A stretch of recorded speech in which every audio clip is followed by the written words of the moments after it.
But I'm here to tell you a story today. It's a real estate story. And I think, this was impactful to me. And I think it's going to be impactful to you too.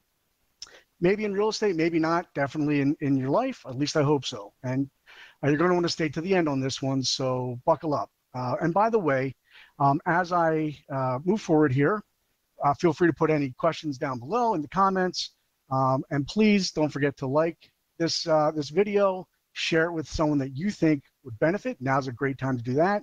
And anything you do interacting with this video will help me in the algorithms to help more people in real estate. I appreciate that. So,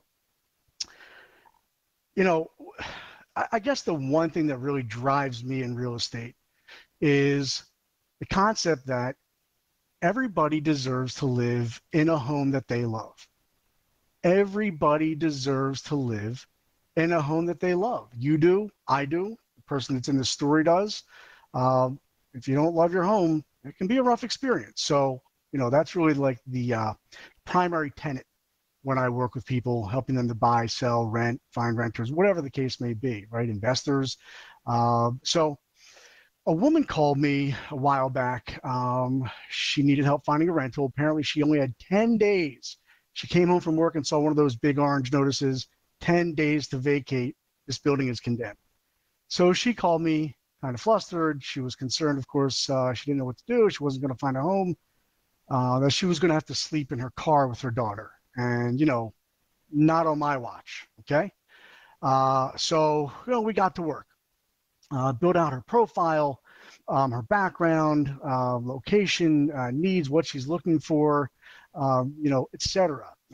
Talked about what she had in her bank account. Most landlords are going to look for 2 to 3 months worth of payments. We talked about her credit. She thought it was probably all right. Most landlords, in my experience, have been looking for, at least a 650. I'm just estimating, based on my history in the business for, a good number of years. But, looking for 3 times the month's rent and good credit, looking for employment, all sorts of things. So she felt good about that. So the next step, of course, was to make sure we saw where we compared to these estimated realtor, the components that they're looking for, right? These risk factors.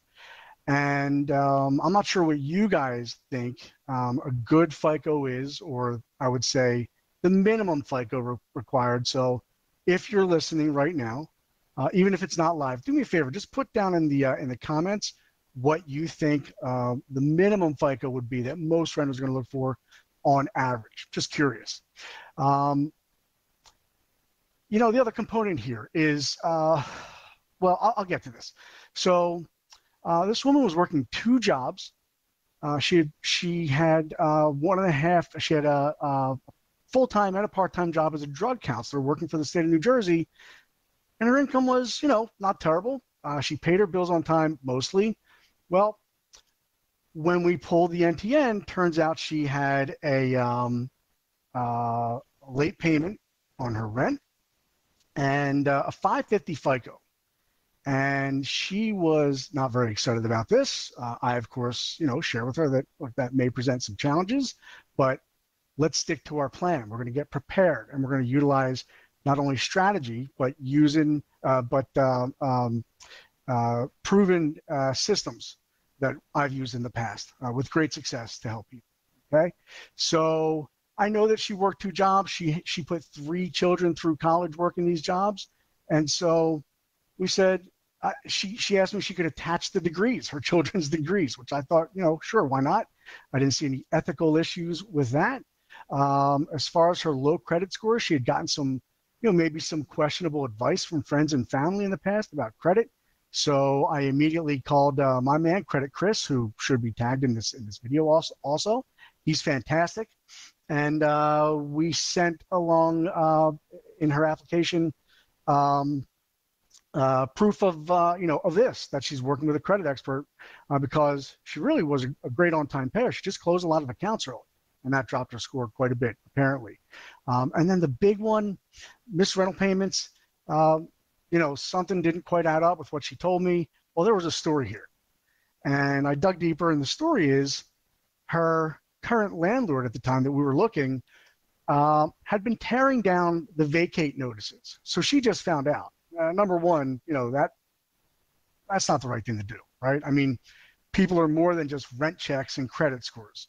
We have lives, we have stories, right? And pretty unconscionable what this guy did, but there's more. As it turns out, when it was colder earlier in the year, the heater broke. And instead of fixing the heater, this landlord said, look, you can wait until I fix the heater, which doesn't make sense because it was dropping down to like 0 at night, right? February, March, something like that, January. Or you can move upstairs to a larger unit with your daughter. It's a 2-bedroom, and it's almost double the rent. It's $1,800. She'd been paying $1,100. Well, rather than freeze like a normal human being, she decided, okay, well, thank you. I guess I'll take the unit with the working heater. That was a hard decision for her because financially it was pretty challenging. So the landlord said, well, listen, I'll make it really easy for you. You can skip a month's rent to cut you a little break. And so that explains the late payment. And so what we did was we reached out to her prior landlord because she told me she never missed a rent payment.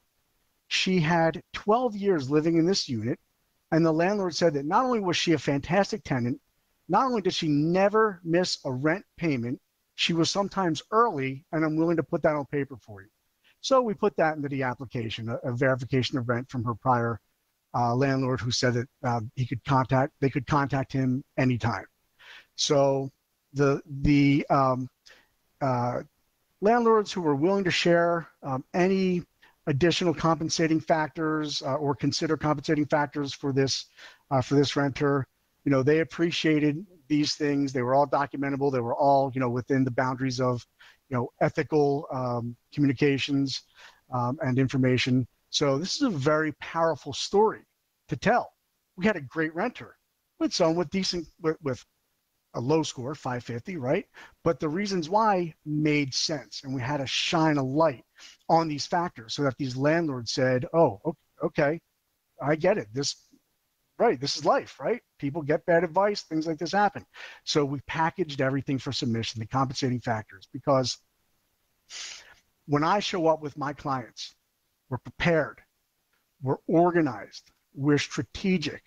I use a proven, repeatable process that helps my clients get 18%, up to 18% more than the average frustrated agent will get them.